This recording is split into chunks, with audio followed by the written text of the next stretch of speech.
बंगाल के युवाओं ने नौकरी के नाम पर ममता बनर्जी के झूठ का किया पर्दाफाश।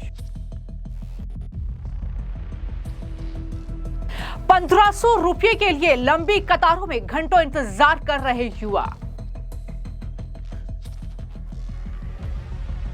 बीजेपी का पलटवार, झूठी ममता 2 करोड़ नौकरियों का कर रही ढोंग।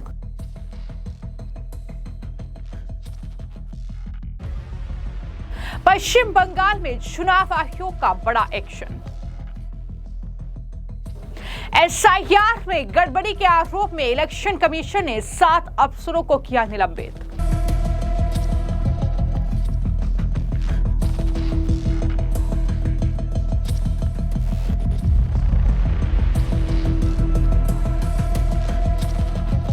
पश्चिम बंगाल में चुनाव जैसे जैसे करीब आ रहे हैं, ममता बनर्जी की मुश्किलें लगातार बढ़ रही हैं।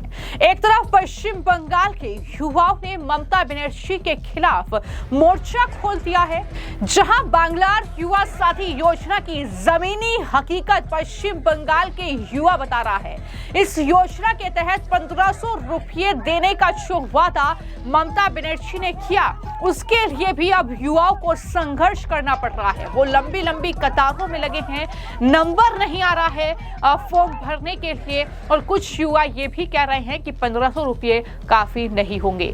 लेकिन वहीं दूसरी तरफ चुनाव आयोग ने पश्चिम बंगाल में बड़ा एक्शन लिया है, जहां एसआईआर में गड़बड़ी के आरोप में इलेक्शन कमीशन ने 7 अफसरों को निलंबित कर दिया है। दरअसल चुनावी राज्य पश्चिम बंगाल में सीएम ममता बनर्जी ने एक नई योजना बांग्लार युवा साथी का ऐलान किया है। तो एक तरफ चुनाव आयोग का एक्शन, जहां पर 7 अफसरों को निलंबित कर दिया है क्योंकि एसआईआर में गड़बड़ी उनके जरिए की गई। अब इन मामलों को लेकर बीजेपी की तरफ से बड़ा हमला ममता बनर्जी उनकी सरकार पर बोला गया है, जहां पर लंबी लंबी कतारें युवाओं की अब उस फॉर्म को भरने के लिए जुट चुकी है, जहां उन्हें 1500 रुपये सरकार ने देने का वादा किया है। लेकिन 1500 रुपये के लिए भी उन्हें कितना ज्यादा संघर्ष करना पड़ रहा है, तस्वीरें साफ तौर पर ये दिखाती हैं। इसी को लेकर बीजेपी ने बड़ा हमला ममता बनर्जी पर बोला है। उन्होंने जो 2 करोड़ युवाओं को नौकरियां देने का वादा किया था, उसको लेकर भी बीजेपी ने हमला बोला और कहा कि झूठी ममता बनर्जी नौकरियों का ढोंग कर रही है। 2 करोड़ नौकरियां कहां हैं, ये सवाल बीजेपी ने पूछा है। उन्होंने कहा क्योंकि जमीनी हकीकत ये है कि युवा साथी योजना के तहत 1500 रुपये के लिए संघर्ष युवा कर रहे हैं और साफ कह रहे हैं कि 1500 रुपये काफी नहीं होंगे। आपकी अपनी योजना ने ही आपके सबसे बड़े झूठ का पर्दाफाश कर दिया है। आपने एसएससी को बर्बाद कर दिया, आपने उद्योगों को कुचल दिया। ये तमाम बातें जो है बीजेपी की तरफ से हमला बोलते हुए कही गई। उन्होंने कहा कि आपने भ्रष्टाचार के बल पर भर्ती प्रक्रिया को ठप कर दिया और अब आप 1500 रुपये देकर कृतज्ञता की उम्मीद कर रही हैं। पश्चिम बंगाल के युवा मूर्ख नहीं है, वो गुस्से में है, वो तैयार हैं जवाब देने के लिए। ये बीजेपी की तरफ से जवाब ममता बनर्जी को दिया गया है। लेकिन वहीं पर दूसरी तरफ एक तरफ युवाओं का गुस्सा है ममता बनर्जी के खिलाफ, जो इस तरीके से फूट रहा है। 1500 रुपये का लालच देकर युवाओं की वोट बटोरने की कोशिश इस योजना के जरिए ममता बनर्जी की ओर से की गई।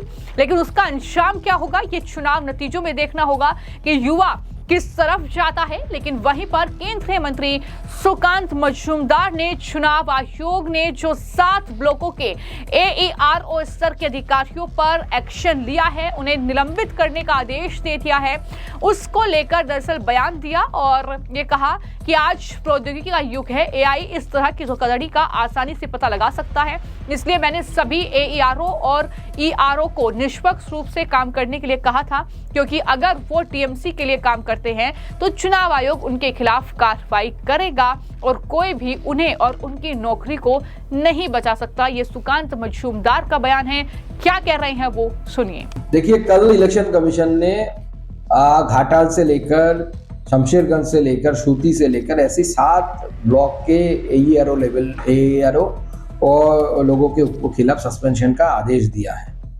इलेक्शन कमीशन ने देखा है इन लोगों ने नियम से बाहर जाकर, एक्ट के बाहर जाकर बिना कारण होते हुए जो वोटर नहीं है उसको इलेक्शन रोल में घुसाने की कोशिश किया है। आज टेक्नोलॉजी का युग है, एआई से आसानी से पकड़ा जा सकता है। इसलिए मैंने पहले ही बोला था कि सारे लोगों को, ये ईआरओ सबको, कि आप लोग निरपेक्ष होकर काम करिए, क्योंकि अगर तृणमूल की तरफ काम करेंगे आप तो इलेक्शन कमीशन आपके खिलाफ एक्शन लेगा और नौकरी आपको कोई नहीं बचा सकता। तो इसलिए निरपेक्ष रहिए, निरपेक्ष रूप में काम करिए, डेमोक्रेसी को स्ट्रेंथन करिए, भारत के संविधान को मानिए, किसी को मानने की जरूरत नहीं है। বেকার যে যুবকরা যখন টাকা ভাতা পাচ্ছে সেই বিষয়টা देखिए, ममता बनर्जी ने एक युवा भाता का व्यवस्था किया है। कब देंगे, क्या देंगे, कोई गारंटी नहीं देंगे कि नहीं, लेकिन लोगों को जिस तरीके से लाइन में खड़ा करने की कोशिश ममता बनर्जी के द्वारा किया गया है, ये दर्शाता है लाखों की संख्या में युवक लाइन में खड़ा हो रहे। इसका मतलब 1,500 रुपया लेने के लिए अगर इतने लोग जा रहे हैं, इसका मतलब क्या है? प्रूव करता है कि लोगों के हाथ में काम नहीं है, रोजगार नहीं है। अगर किसी के पास महीने में 15-20 हजार रुपये का अगर व्यवस्था होता रोजगार का तो थोड़ी खड़ा होता।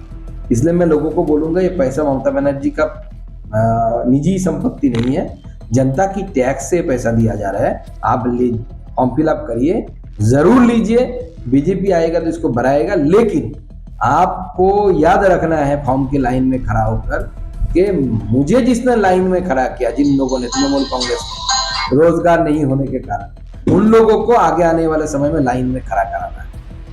तो कुछ इस तरीके से ममता बनर्जी फंस चुकी हैं। सुप्रीम कोर्ट पहुंची थी कुछ उम्मीद लेकर कि शायद एसआईआर को लेकर कुछ राहत मिल जाए, लेकिन वहां पर भी सुप्रीम कोर्ट ने ममता बनर्जी की उम्मीदों पर पानी फेरा और एसआईआर जो है नहीं रुकेगा, ये साफ तौर पर कहते हुए ममता बनर्जी को तगड़ा झटका मिला। लेकिन अब इस तरीके से जो चुनाव आयोग ने ये बड़ा एक्शन लिया है, जिस तरीके से एसआईआर में गड़बड़ी करने पर इस तरीके से कुछ अधिकारियों पर एक्शन हुआ है। बीजेपी का सीधा आरोप यह है कि ममता की शय पर वो ऐसा कर रहे थे, लेकिन पश्चिम बंगाल में कुछ ही महीनों के बाद विधानसभा का चुनाव है और जाहिर तौर पर इस चुनाव में कई चीजें तय होनी हैं कि क्या जो लगातार ममता बनर्जी पर आरोप लगते रहे कि एक खास वोट बैंक उन्हें चाहिए, घुसपैठियों का, एक विशेष वर्ग का, तो उसको लेकर कहीं ना कहीं जिस तरीके के कारनामे ममता बनर्जी की तरफ से किए गए हैं, फर्जी आधार कार्ड बनवाना हो, वोटर आईडी कार्ड बनवाना हो, वोटर लिस्ट में नाम छुटवाना हो, दरअसल वो नाम हटाए गए हैं। अब नतीजा क्या होगा ये तो आने वाले वक्त में देखना होगा, लेकिन फिलहाल कुछ इस तरीके से ममता बनर्जी पर युवा जो है पश्चिम बंगाल के वो बरस रहे हैं और ममता बनर्जी की मुसीबत कहीं ना कहीं इसके चलते बढ़ती हुई दिखाई दे रही है। फिलहाल इस मामले को लेकर आपकी क्या राय है, हमें कमेंट बॉक्स में जरूर लिखें। धन्यवाद। हम लोग सब एनआईएस से डीएलएड किया हुआ इन सर्विस टीचर लोग हैं।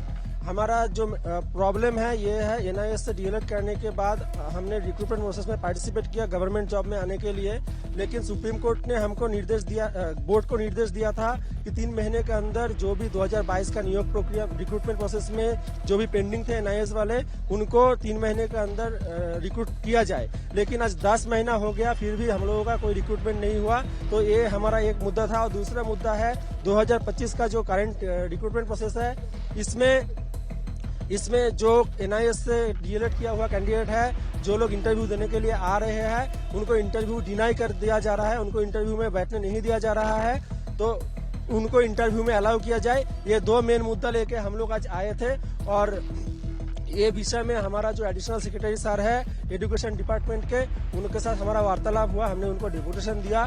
तो उनके तरफ से हमको आश्वासन दिया गया है ये जो हमारा प्रॉब्लम है वो कंसर्न्ड अथॉरिटी के सामने उठाएंगे और जो प्रॉब्लम है उसका सॉल्यूशन करने के लिए कोशिश करेंगे। अगर वो लोग ऐसा करने में असमर्थ रहे और अपकमिंग 24 को हमारा कुचबिहार डिस्ट्रिक्ट का इंटरव्यू है, उसमें अगर हम एनआईएस कैंडिडेट को अलाउ नहीं किया गया तो हम फ्यूचर में नौबंद अभियान का डाक देंगे और इससे भी ज्यादा बड़ा आंदोलन कोलकाता का राजपथ में हम लोग लाएंगे। एजुकेशन मिनिस्टर तो जो ऑफिशियल से हमको पता चला आज यहाँ पे प्रेजेंट नहीं थे। अगर नहीं, ऐसा कुछ नहीं है, क्योंकि जो एडिशनल सेक्रेटरी सर है वो खुद एक हायर पोस्ट के अधिकारी होते हैं। तो उन्होंने बोला कि हम अपने पर्सनल लेवल में भी और ऑफिशियल लेवल में भी इसके लिए प्रयास करेंगे। तो हमने उनके साथ में हमने डेपुटेशन भी दिया है। तो हम देखेंगे कि अगर ये काम हमारा हो जाता है और प्रॉमिस जो है वो फुलफिल होता है तो हमारा तो प्रॉब्लम सॉल्व ही हो जाएगा। नहीं होगा तो 24 तारीख के बाद हम लोग नवान्न विजन का डाक देंगे और इससे बड़ा आंदोलन हम